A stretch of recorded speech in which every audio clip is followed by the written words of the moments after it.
students. Today we'll be talking about warehouse and transportation, which is Unit 4 of Fundamentals of Logistics, and the current session deals with the transportation aspect of the syllabus. Transportation is a backbone of the economy. It plays a very vital role in the supply chain of the goods. That is right from the point of manufacturing of the goods till the goods reaches the consumers. In fact, transportation is so important that almost 50% of the total logistics cost comes from transportation. So, given this importance, we need to seriously look into how to control cost by using efficient and effective modes of transport from reaching the goods from one point to the other point. Well, when I use the word transportation, most of you would always link it to your vehicles that you own, maybe a car, maybe a motorcycle, or maybe a bus. Well, all these modes of transportation are for personal transportation.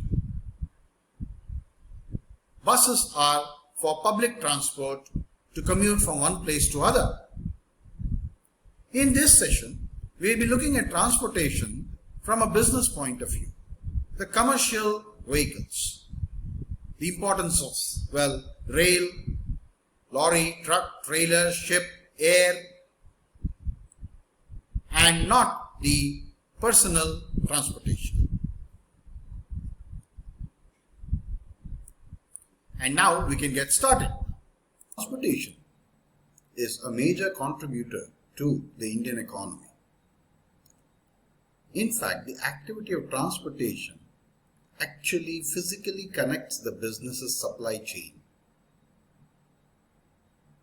These supply chain members normally constitutes suppliers, manufacturers, distributors, and this forms one of the major influencers for reaching the goods on time, in the same form, with no damage with the quality, and in same quantity to the customer. And this finally leads to customer satisfaction with the company. So, effectively managing transportation is very, very essential in logistics management. This will basically allow the entire supply chain of the goods, right from the farm to fork, to run smoothly and seamlessly. So, let us first understand, with this introduction, the definition of transportation. As it is in front of you, transportation is defined as the movement of goods and persons from place to place and the various means by which such movement is accomplished. This is the definition of transportation. Well, we have to focus on certain words mentioned in this definition. It says movement of goods and persons by various means. So, on these two words, let us focus once again. Here, when the word transportation is defined, it considers both goods, that is for commercial purpose, and persons, which means it's for personal purpose. So, now comes a very important word which is known as freight. So, throughout the literature and textbooks and newspaper, you will find the word freight written in the business columns of all these different sources of information like magazines and newspapers. Let us now elaborate what the word freight and transportation means. In a normal parlance, freight and transportation are used interchangeably. At a given context, in a given situation, the words just flow out between two officers or two male or female colleagues in an academics. But both of them have a distinct meaning. Let's understand that. Freight refers to transporting goods. It may be commodities, it can be liquid, it can be gaseous, or it can be material goods. But freight does not include transportation of people. Now comes the word transportation. Transportation involves the shipment of both people and materials. And that is the reason why in a normal discussion, it is very casual to use the word transportation, despite meaning that the person who has used the word is actually talking about transporting for business purpose some goods or commodities, etc.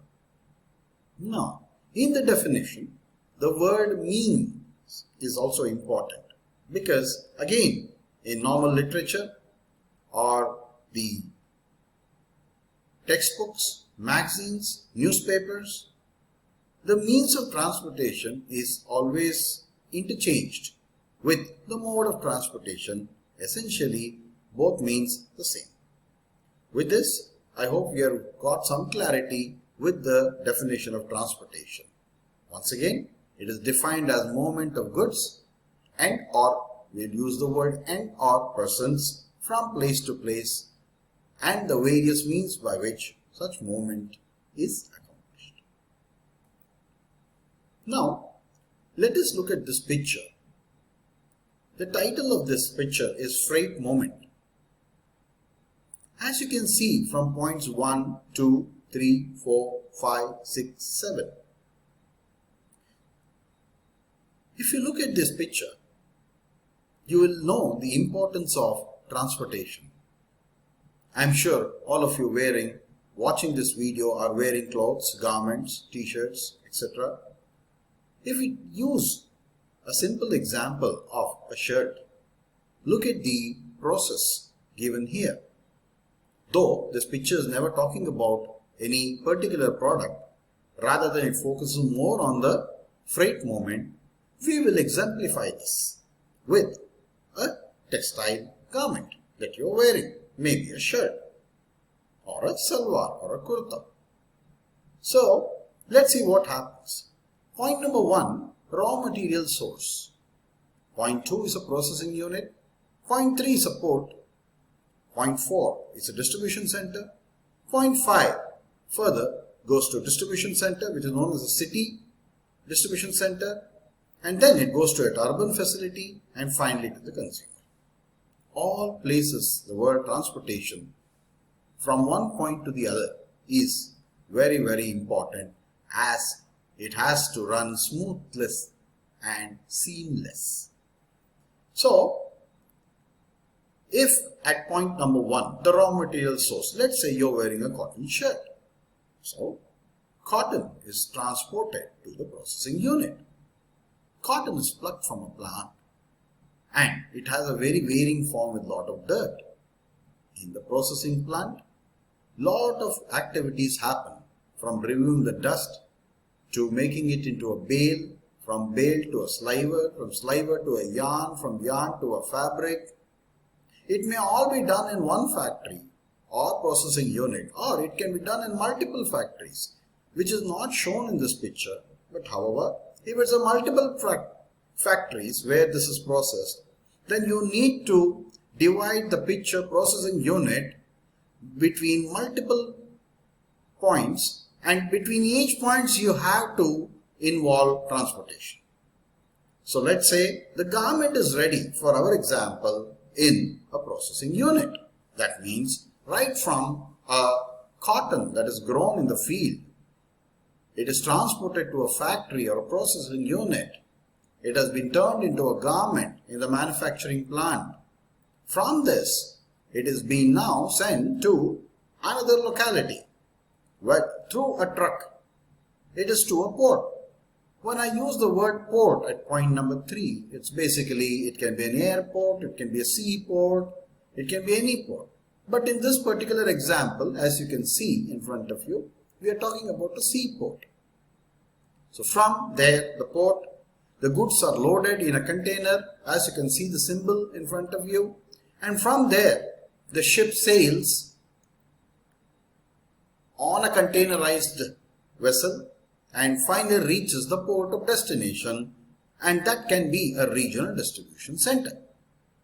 From the regional distribution center, you have a truck taking the goods from there and again sending it to a city distribution center. Let's say you stay in a city of north of Maharashtra. From north of Maharashtra, the goods has been taken to a city like Mumbai. So we call it the city distribution center.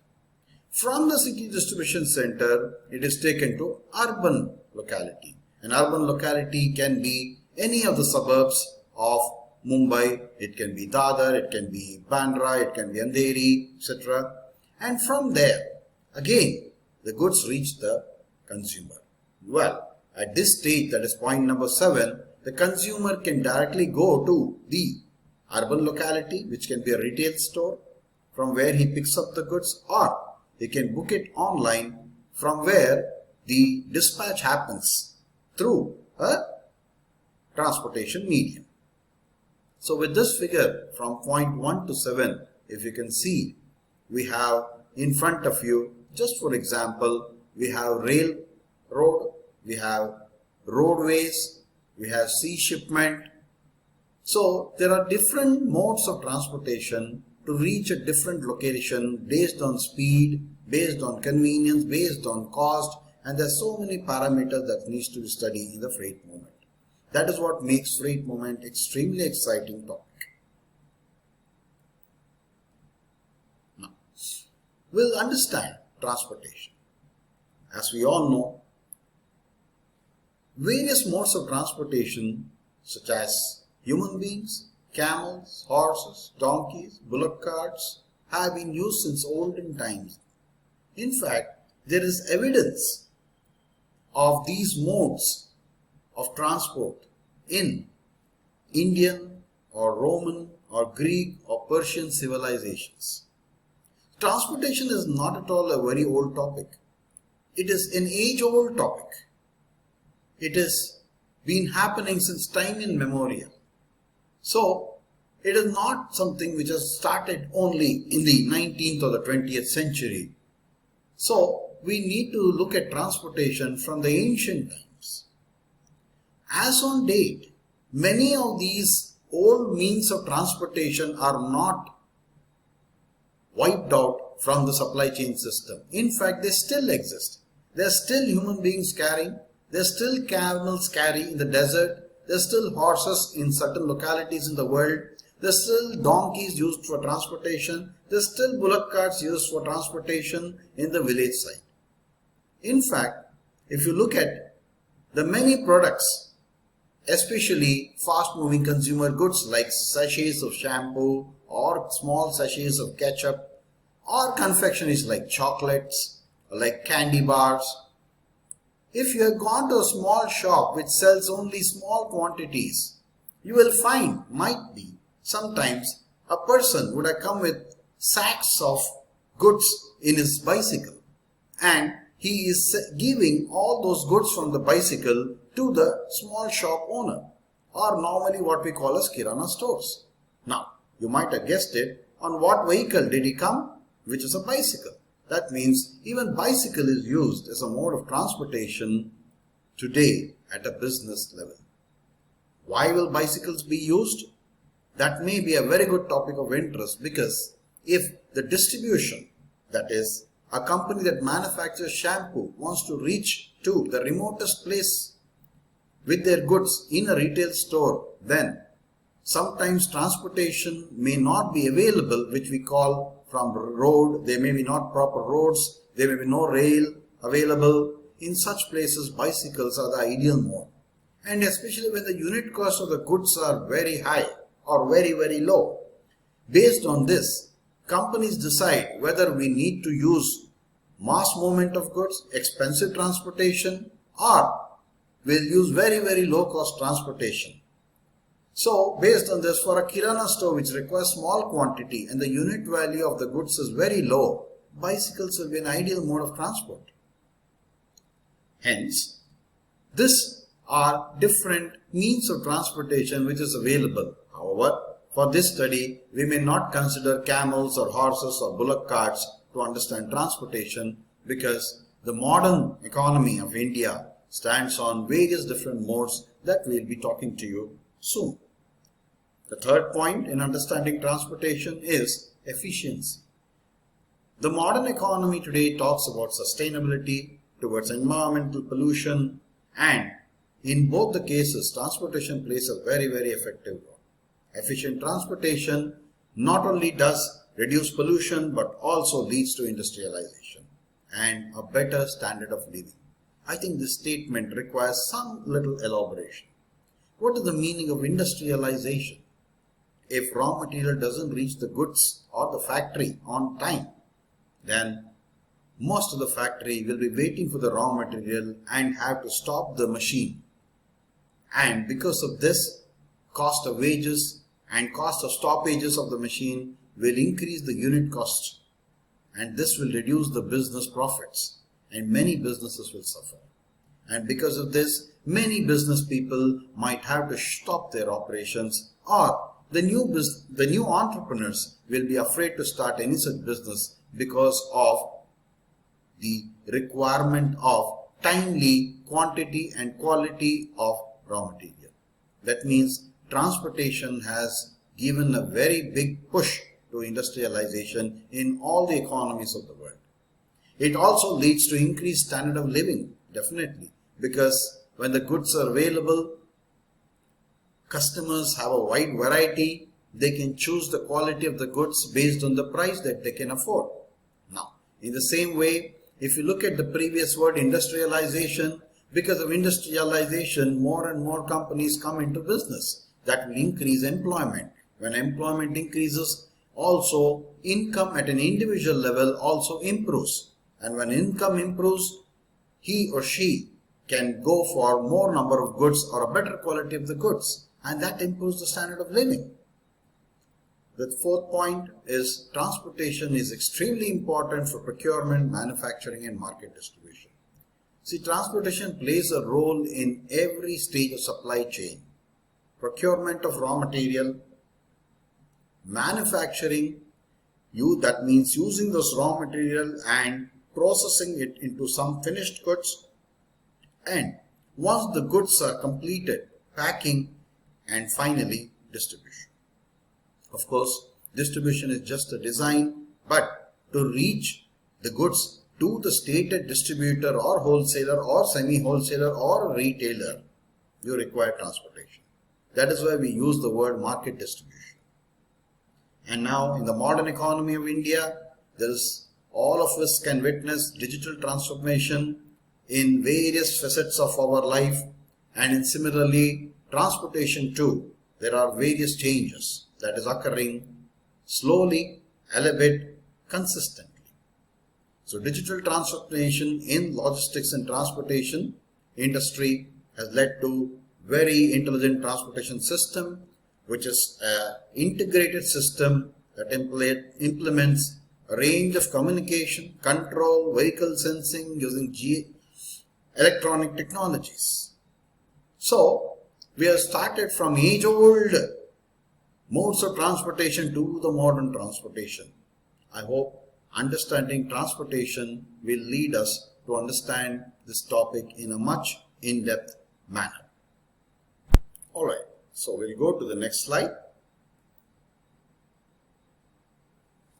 Now we'll understand transportation very conceptually. So first we'll understand the principles that guides transportation. Principles are, first one is economy of scale and the second is economy of distance. In both the cases, let us describe economy of scale first and then go for economy of distance. What does both of these principles give an insight into? It says that for transportation, as the consignment size increases in terms of its weight or volume, then the cost per unit of transportation only decreases. So, transportation cost per unit of weight decreases when the quantity increases. That is being transported. That's the reason you find transportation vehicles like a 16-wheel truck or a large cargo of sea vessel which is carrying about hundreds of containers in it, or several rakes attached to a train being transported from one city in one state to another city in another state. Because larger the capacity of the vehicles, it is less expensive per unit of weight than compared to the small capacity vehicles. So, this is the point related to economy of scale. Now, we will understand what is economy of distance. Economy of distance is nothing but the cost per unit related to distance decreases when distance increases. That means for smaller distances, normally vehicle owners are very reluctant to transport because they may talk to you and say, oh, it is not viable to us. Why do they say this?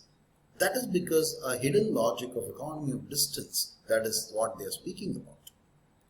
This can be very clear in a diagram that will show you in the next slide.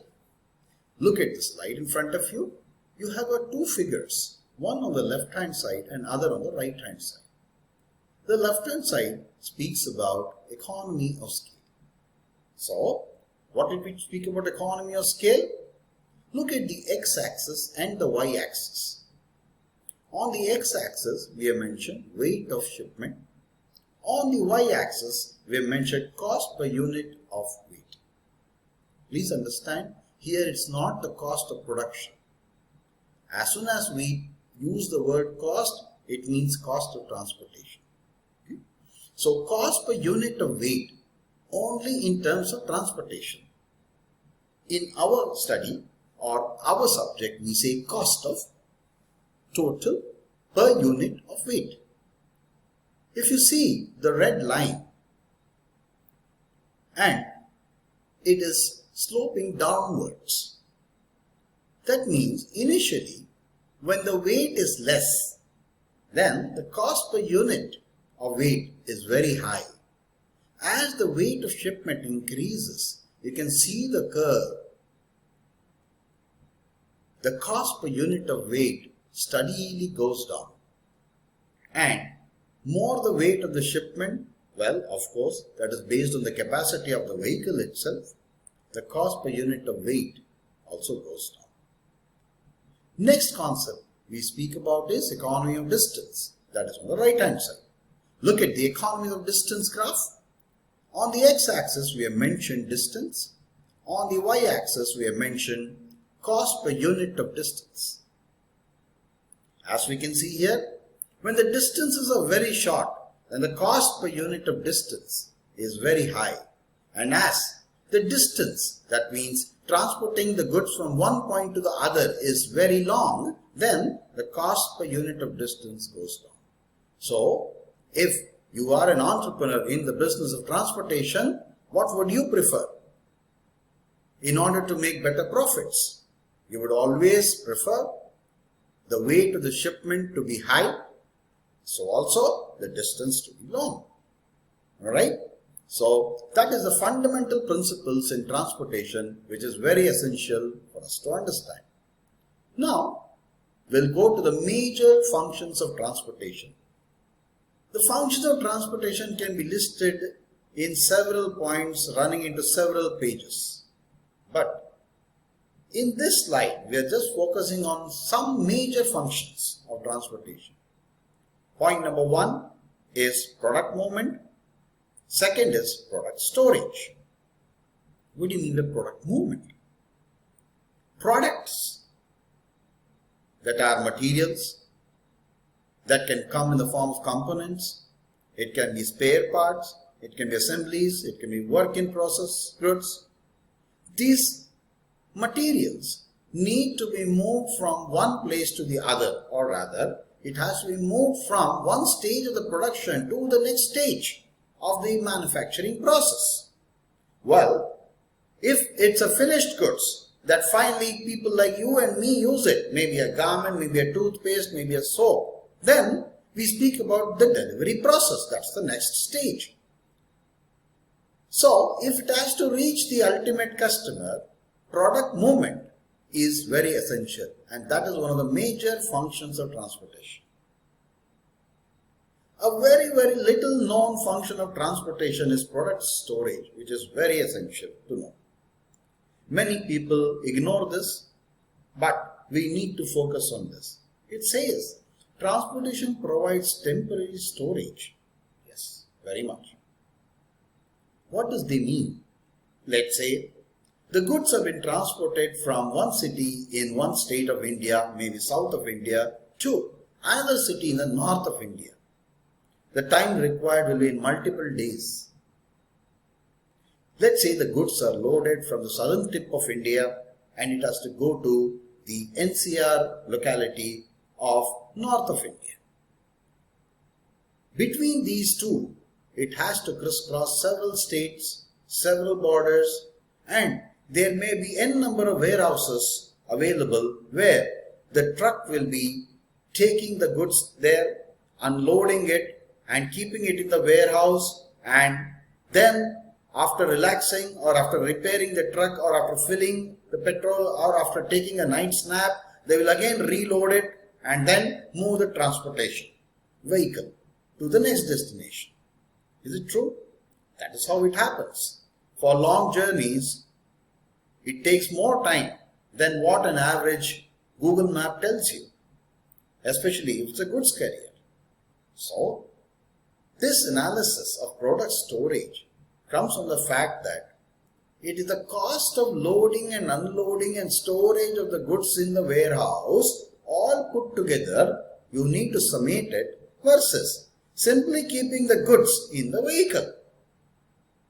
Instead of that, if you keep the goods in vehicle, the cost of loading the cost of loading the goods in the following morning and storage, that means we need to pay rent to the warehouse owner for storing the goods, everything will be nullified if we simply keep the goods in the vehicle. So, there are two major functions that we find in transportation. First one is product movement and product storage. So conceptually, we have tried to understand two important dimensions of transportation. So first one is we try to know the principles in transportation, principles behind the transportation, which is basically economies of scale and economies of distance. And then we try to understand the functions of transportation. One is product movement and product storage. Alright. Now, we'll speak about characteristics of freight transportation. The characteristics of freight transportation includes the kind of product the transportation vehicle carries, the distance that it covers, and the mode of transportation that is being used for sending the goods. So, point 1 is product type, second is distance coverage, and third is the means of transport. So, we will elaborate each one separately. First we'll take up is product type. So, in transportation of freight, that is goods and materials, we have already used the words assemblies, work in process, materials, commodities, etc. But these are very generic terms. And in the business of transportation, if we ask a transporter, I want to send material from one place to other, he may not understand what we need to transport. So, for that we should be very specific when we classify the products. Here are the basic classification in the next slide. Product types can come in the form of First, dry bulk. Second is wet bulk. Third is refrigerated. Fourth is containerization. Fifth is break bulk. So, product types are categorized very differently. Let us understand each one of them because we'll be revisiting this in several other topics down the line in one or the other form. For this slide related to this topic, we will restrict ourselves to understanding these words as product types. Let's understand dry bulk. A dry bulk are materials, normally coal, food grains, metals pieces. Second is wet bulk. Wet bulk are related to liquid or frozen material or even fresh meat and fish and any goods produced in liquid. The third one is refrigerated transportation. In a refrigerated transportation, the product types are meats and vegetables which cannot be transported at room temperature or a temperature where very high.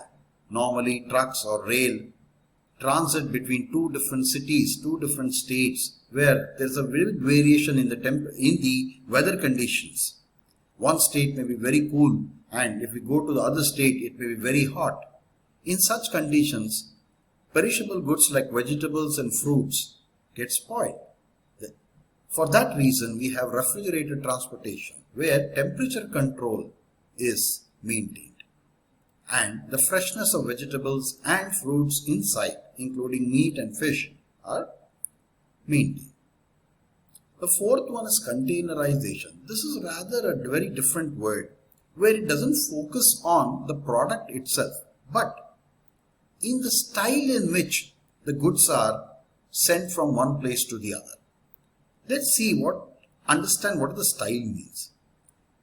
Containerization involves carrying goods of uniform shape and size in containers. Now, the word uniform shape and size has to be understood conceptually. So, as I told, vegetables and fruits, do they come in uniform shape and size? No. So, can't they be containerized? Well, it depends on their perishability and other things, but it's not, they can't be containerized. So let's take an example that I put in the bracket like textile fabric. Now, when we say textile fabric, does it come in the standard shape? Yes, they can be in 44 inches width or 58 inches width. Length can be anywhere between 1 meter or to 60,000 to 2 lakh meters. That can normally go in a container from the world where containerization has emerged. So, what happens in a textile fabric? Let's understand. Once the fabric comes out of the machine operator cuts them with equal lengths. Well, some standards are maintained between different countries and different thumb rules are always there. So let's say each factory cuts the fabric into 30 yards. Now, whether the fabric comes in 44 inches width or 58 inches width, which is standard, you will all get standard length too, that is 30 yards. These 30 yards are rolled and a bunch of 30 yards and 30 yards etc. are grouped together and packed in a carton, which we call as a cardboard box. So, fabric that is rolled on cardboard tubes are put in a cardboard carton. Based on the quality of the carton that is used, let's say the packaging comes to 600 yards per carton. Now, all the carton are of standard size? Absolutely.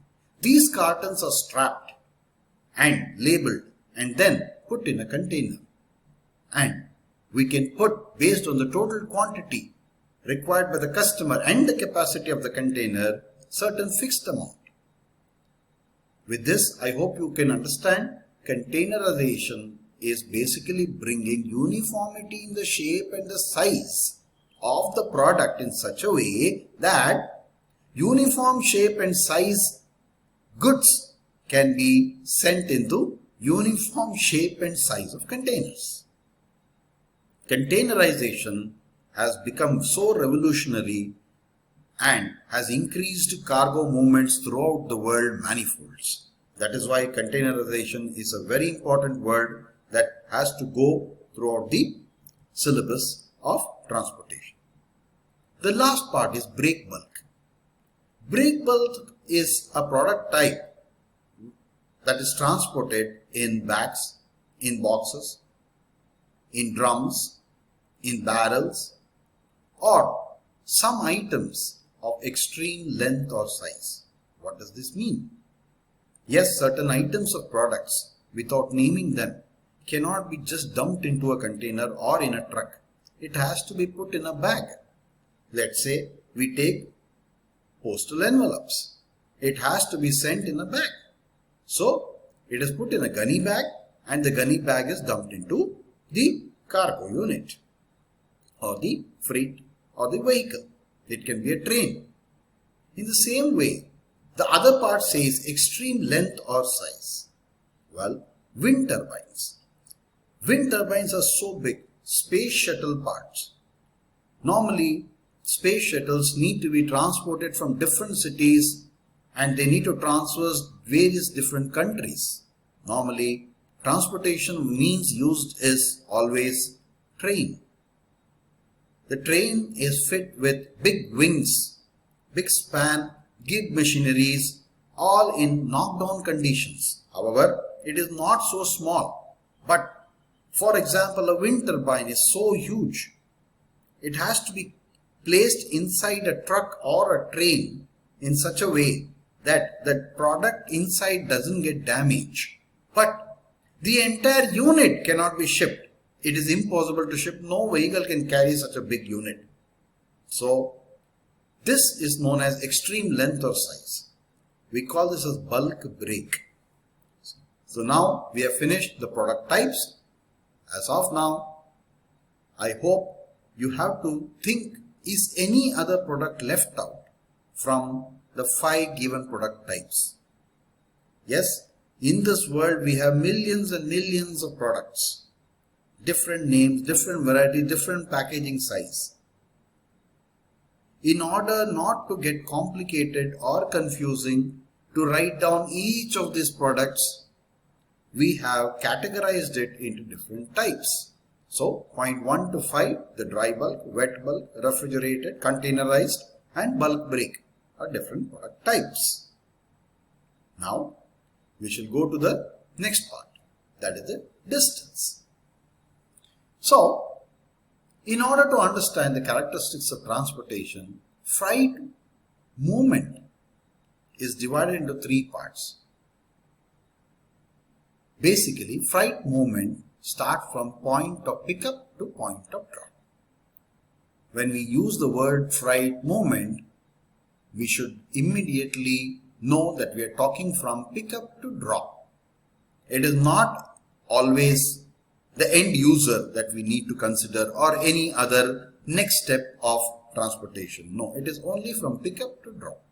This pickup to drop has 3 different types here. One we call as long haul, regional haul, second one, and third one is urban haul. So, what we mean by a long haul? Long haul is pickup drop.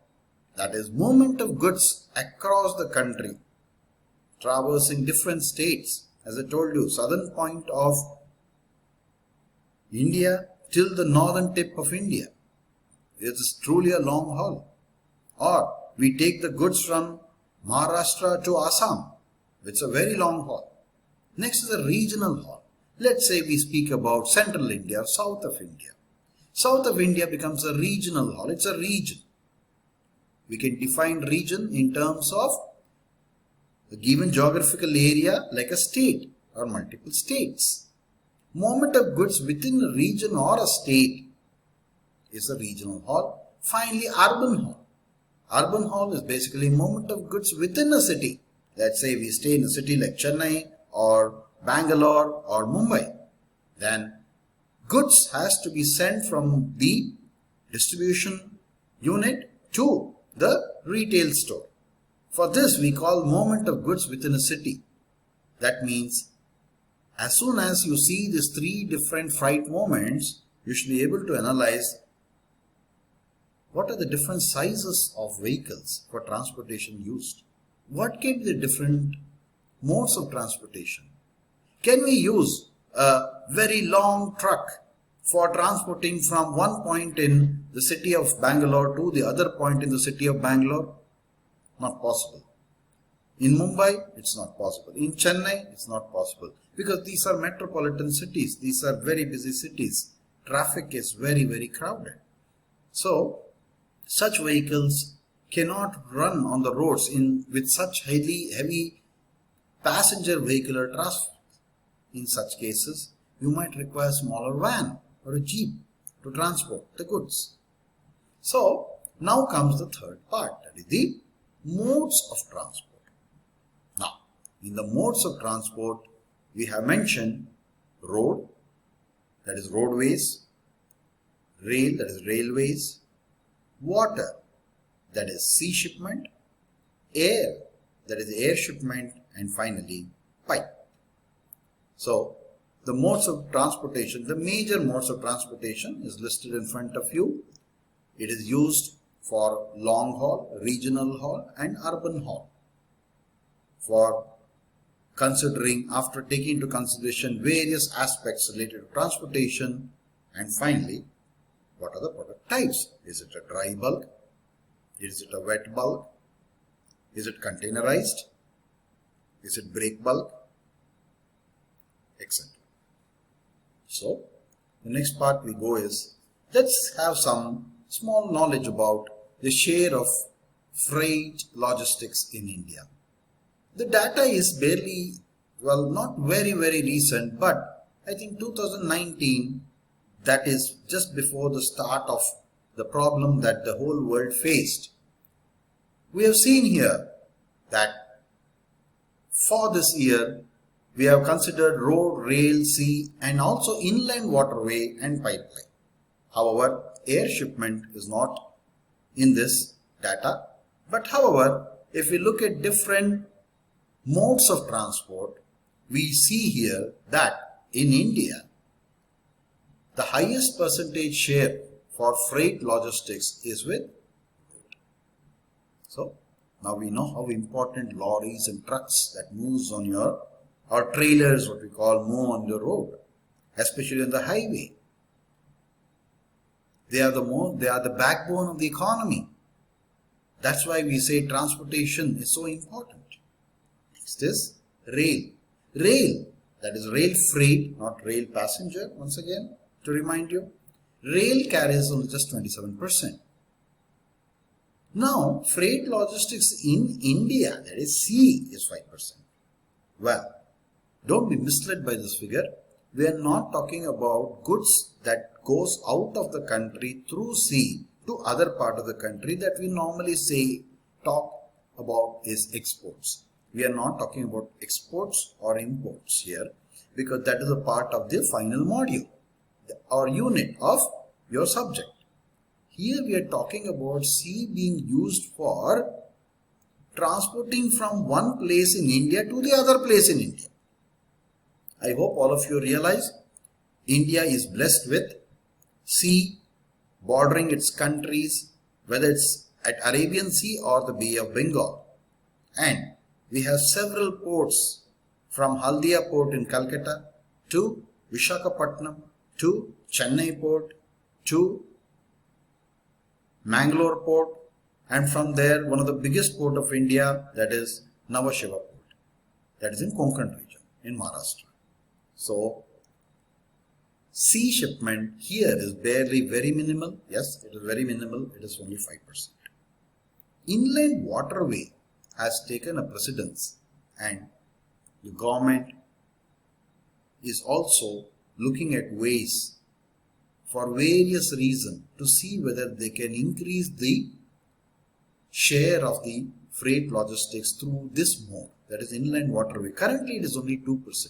So, I have given a small write-up below for a better understanding what is inland waterway. Inland waterway is nothing but waterways That includes lakes, channels, and rivers.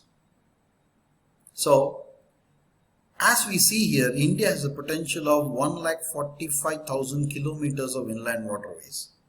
Why not we tap into these resources and reduce much of the goods that is sent through road?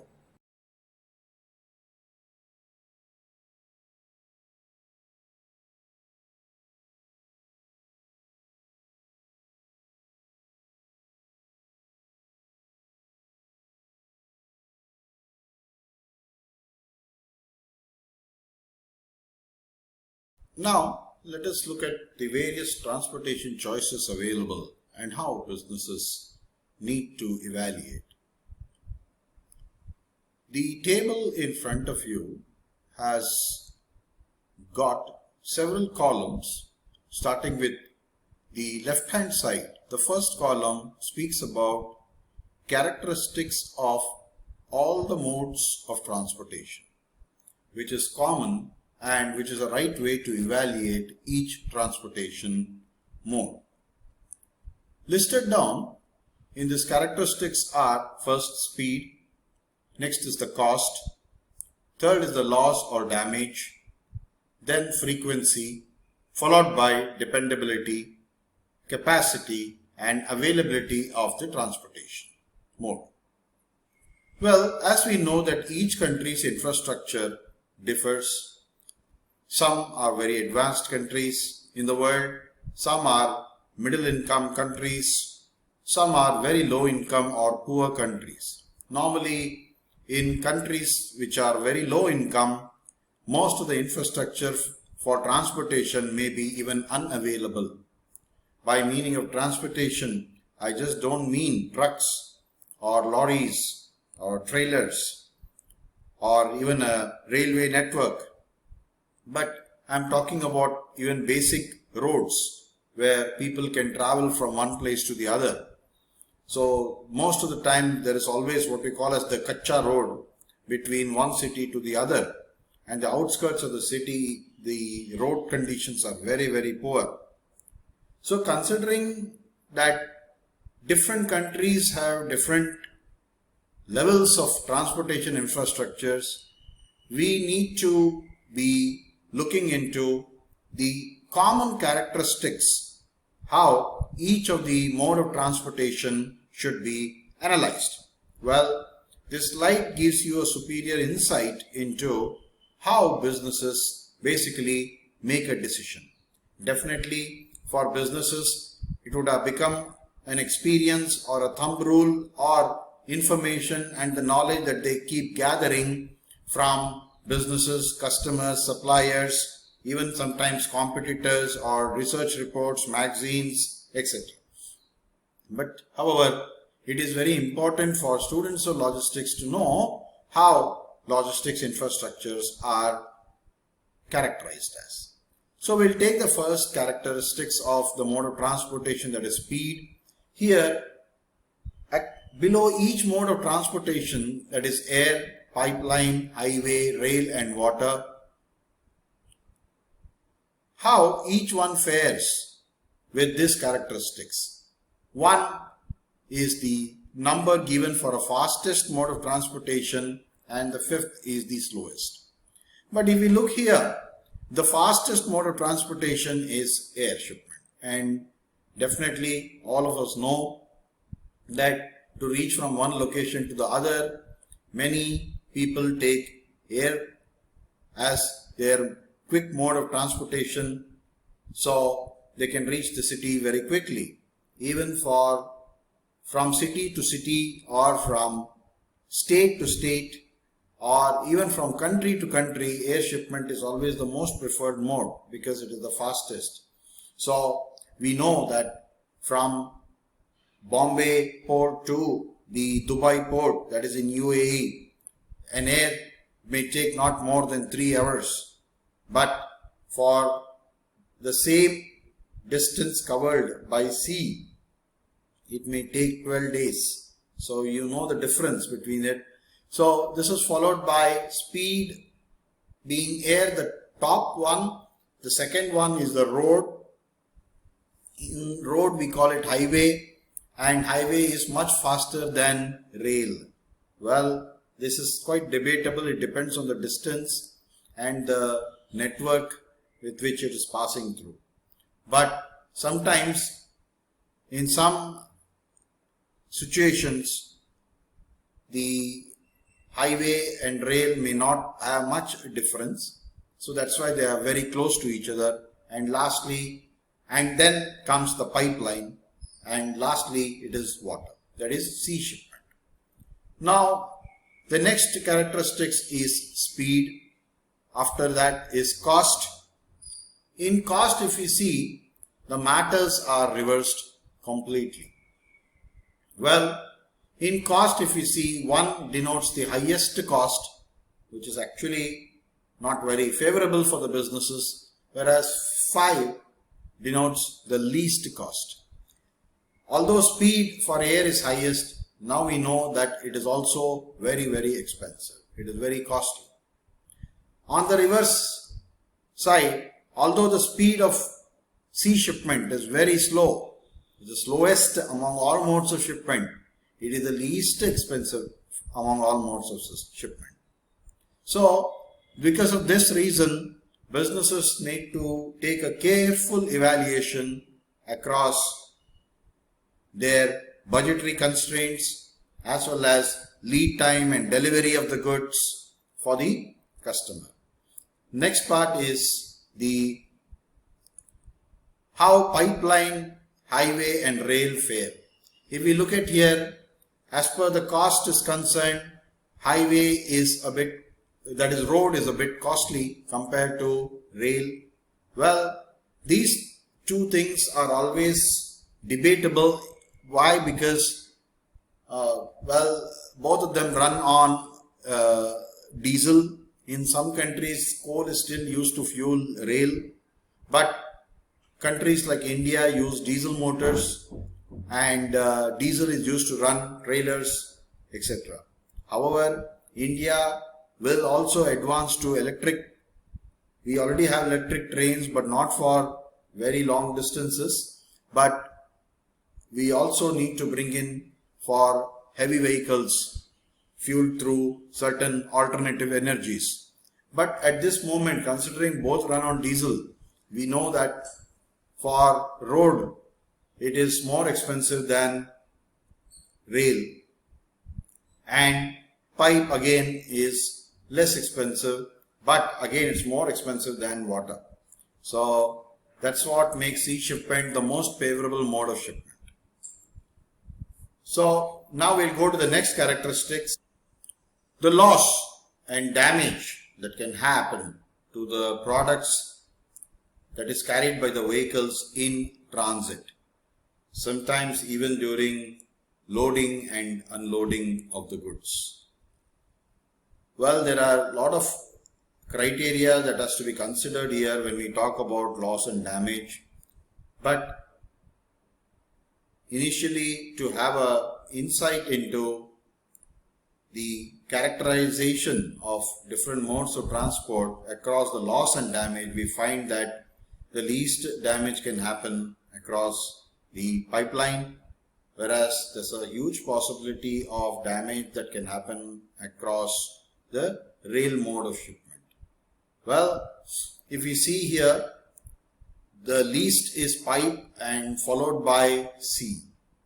Well, this is given the consideration that most of the ports in the country are having terminal handling equipment, advanced technologies for lifting, that is through cranes, and there is very less manual intervention which can cause any damage during loading and unloading. But however, during transit, sea shipments are quite safe, but in case of ships going on high seas, if there is a natural calamity, then the damage is insurmountable. It is very huge. The whole ship can sink. But such cases are very rare because advanced weather forecasts are made with high accuracy, and the shipping captain takes a calculated decision during any voyage about the obstructions that can come because of natural situations. Now, this is followed by air. Air causes not much damage compared to the road, and followed by the rail. Well, again, the loss and damage through road or rail is again debatable, because it depends on the type of the goods and how much is the amount of technology incorporated in these two different modes of shipment. There are certain trailers which charges very high, but the roadways are quite equipped. But when there is more manual labor involved, or if the roads conditions are very poor in a country, then you can easily frequently reverse the numbers from rail to highway. If the roads are not good, definitely the truck cannot travel at high speeds. If they cannot travel at high speed, they don't reach in time.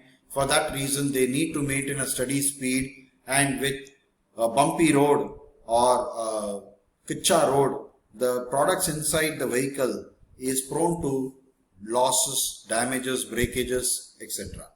So businesses need to be very clear that from one point to other, what can be the percentage of breakage that definitely will happen given these certain sectors. Rail is again given more weightage here, but in a country like India, if you take a relative comparison, it can be relooked into. So with this, we see that we'll go to the next part, that is the frequency. Frequency, there's a small asterisk here, so we need to go below and understand what is the meaning of frequency here. It says the frequency means the number of times the mode is available during a given period of time. Now comes the infrastructural support. Infrastructural support is not just businesses providing these facilities, it is a great influence of government, infrastructure and transportation facilities that they provide. So every country needs to develop its infrastructure in order to grow their economy, and India is not at all far behind in this.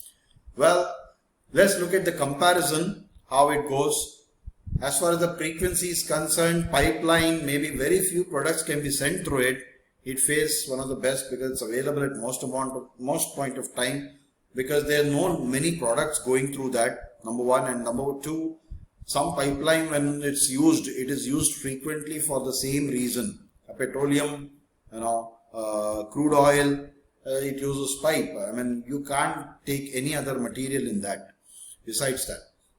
So, well, the point number 2 is highway. Frequency of roadways is always better compared to air. That's what they say. Yes, in many countries it is true, especially in a country like India. But if you look at the Indian point of view here, when we take the frequency, well, we can compare road and rail because we have one of the vast networks in the world.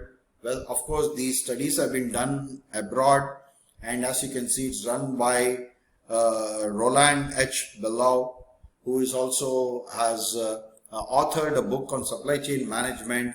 Haven't considered much about countries like India here, where the railway network is very vast. Many countries are not having such a well-networked rail as much as India. So here you now need to be a little bit cautious whether the frequency availability is road is more or the rail is more.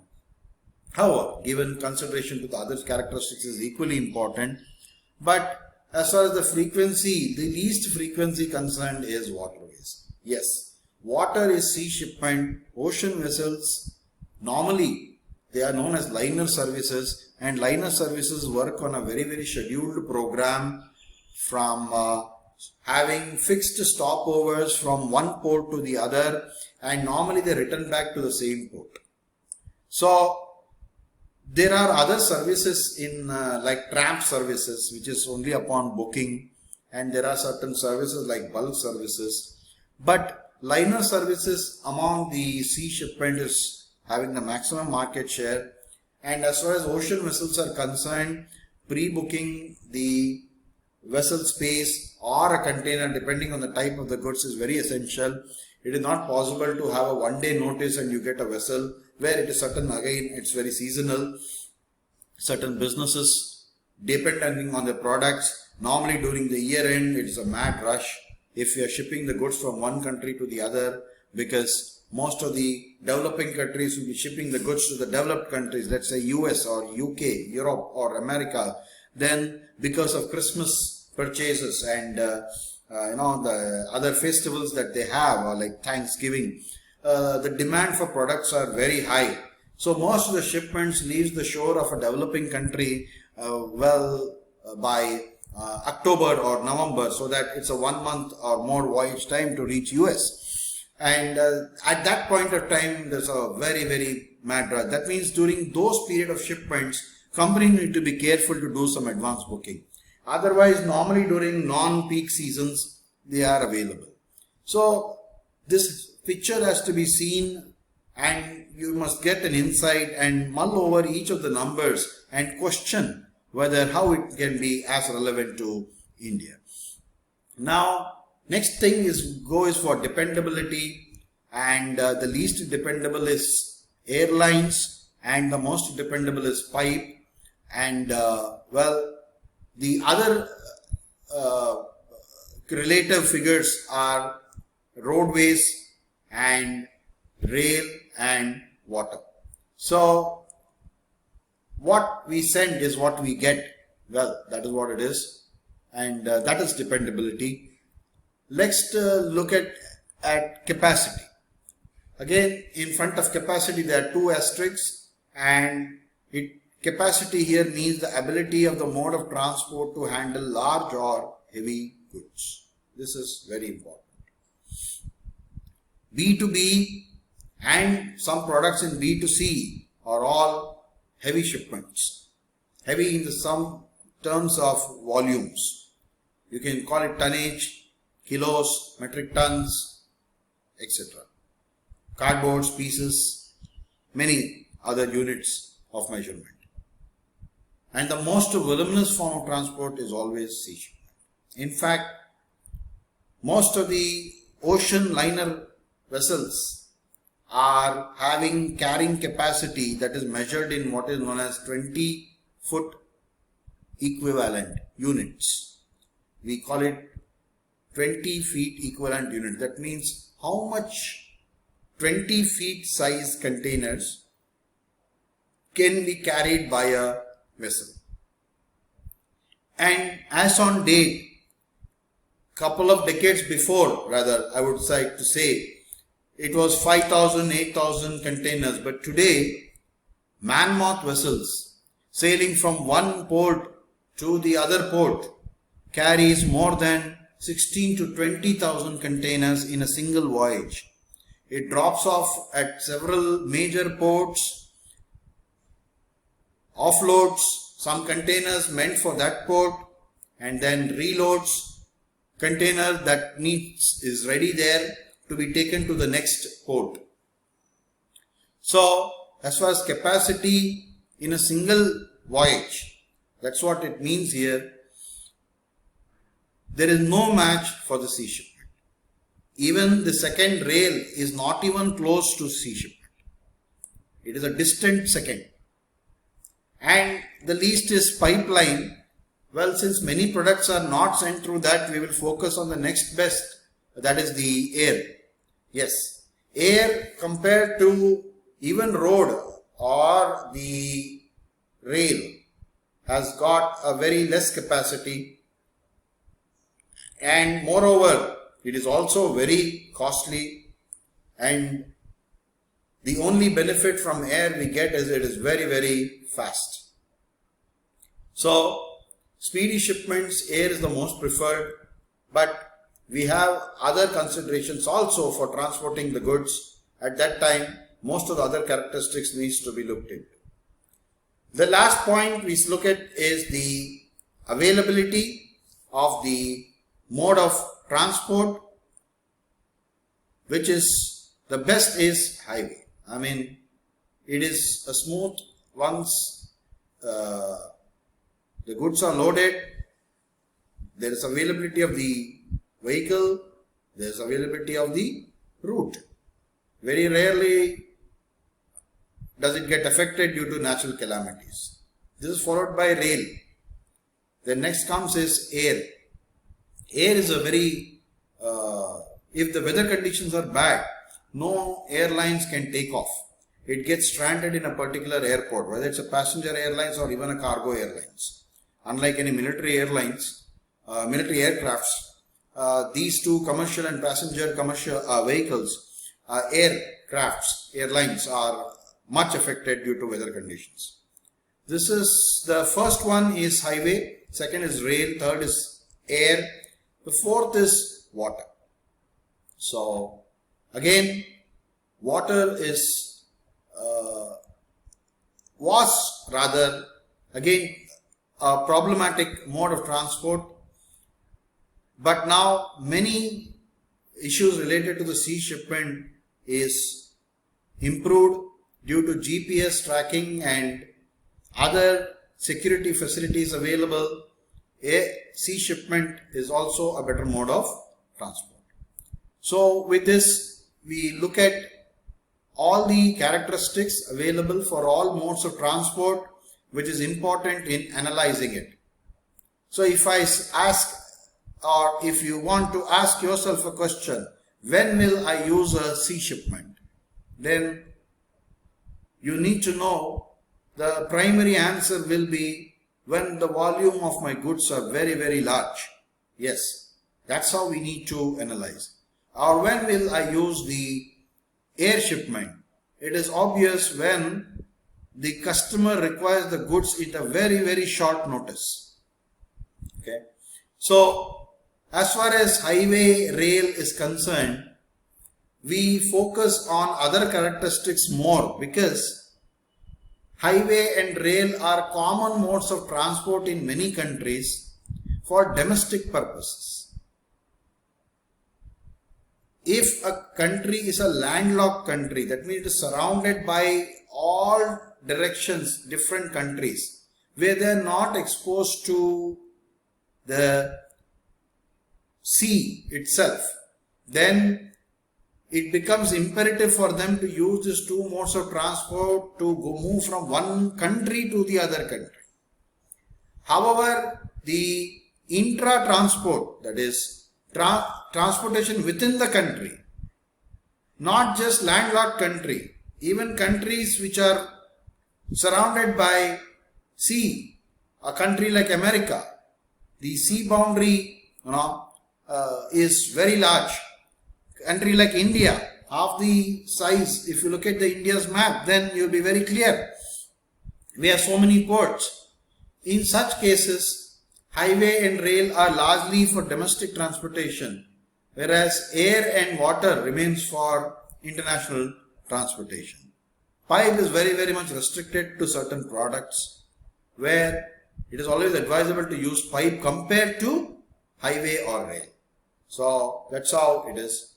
Well, for example, water, where there is scarcity of water, then road is the best method to transport water. But there's a capacity problem here, how much a truck can carry water.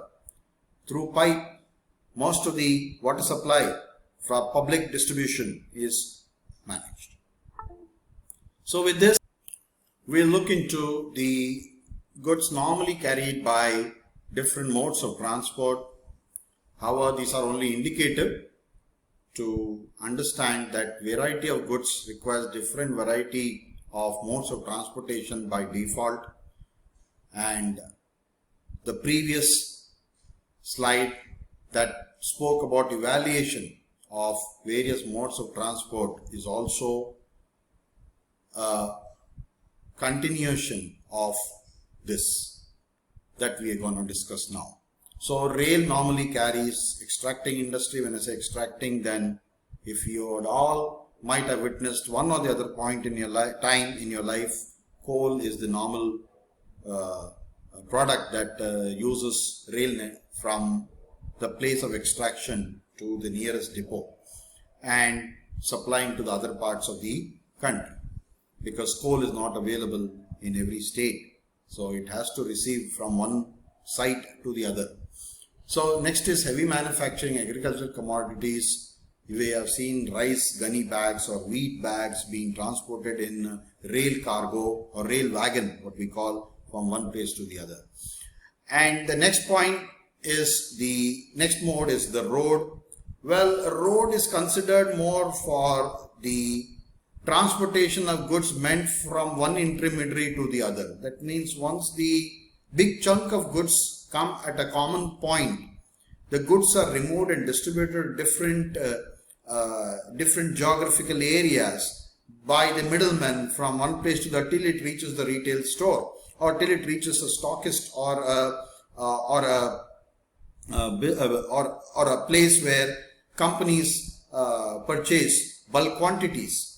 So that's where distribution between intermediaries is very important, where road shipment or road is used as a form of transport, because the volumes are not that big and road can carry medium and light manufactured goods also without obstructing other vehicles. This is followed by water. I think in this world any product can be shipped through sea shipment. However, certain expensive items like jewelry or diamonds may not use this because they are so expensive that, and they may be required very fast, and so they can be using other mode of shipment which is expensive. Otherwise, we have different kinds of ocean vessel that carries right from radioactive waste, petroleum, to coal, garments, toys, followed by other products that is mentioned in here. The list is endless. Sea is one of the most versatile form of transportation because it has got various kind of vessels which we'll be studying towards the end, different cargo vessels which can carry different types of goods. It can go in high seas from one country to the other, passing through oceans, or it can go through rivers and canals within the country also. That's why it's the most versatile form of shipment available. Followed by pipeline. Pipeline designated products only, like petroleum or even water. Okay. Well, where there is no pipeline connectivity between two different locations, then definitely for petroleum transportation, sea again is what we call as, in this vessel we call it as tankers, and tankers are used for shipping the crude petroleum. The last mode of transport is your air shipment, and air shipment, as we all know, is very expensive, is meant for premium products or rather emergency products. Maybe some transplantation for a patient in a country has to be carried out, and some requirements of maybe has to be flown from one place to the other, and waiting time is very, very crucial at that time to save the patient's life. That's what we call as emergency. Then air shipment is the most powerful form of shipment. Followed by, we'll look into what is an efficient transportation system, which every country is looking at, because transportation is one of the major polluters and every country is looking at reducing the pollution levels. India is not in a very good position compared to the pollution levels. However, the government is doing its best efforts to reduce wherever possible. And now, looking at transportation as one of the biggest emitters of pollution, lot of initiatives have been taken. We'll look at very few of them that is prescribed by the NITI Aayog. But let us first understand what is the efficient transportation system. It includes all the equipments and logistics for transporting passengers and goods, and that is transportation system. What is efficient? Efficient is when there is smooth and seamless movement of goods, which optimizes time, cost, energy, and very important, greenhouse gas emissions, fuel cost, air pollution, and traffic congestion. All these points that has been mentioned here, optimization of time means efficient transportation. Optimization of cost is transportation. It may be using multiple mode of transportation from one destination to the other. You may use the canal and then road and then rail, or vice versa. So these are multiple modes. So even that comes as cost optimization also. This is followed by energy and greenhouse gas, followed by fuel cost, air pollution.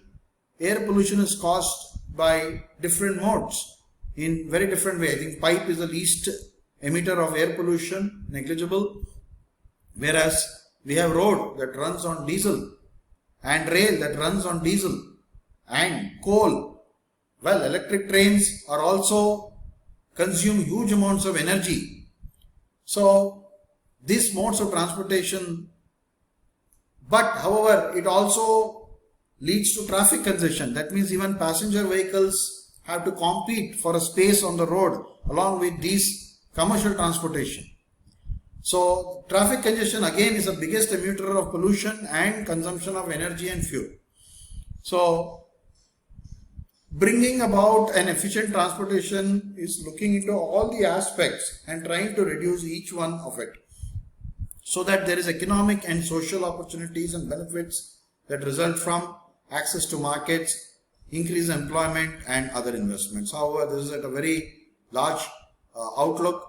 Normally how governments look into any bringing about any such schemes or any such changes to the particular situation. And one of the best, as I was talking, is intermodal transport. It is movement of goods from origin to destination using not one but several modes of transport.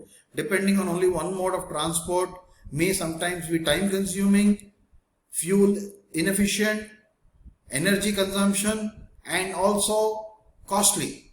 So depending on the benefits of what each of the transportation mode provides, multiple modes of transportation should be used.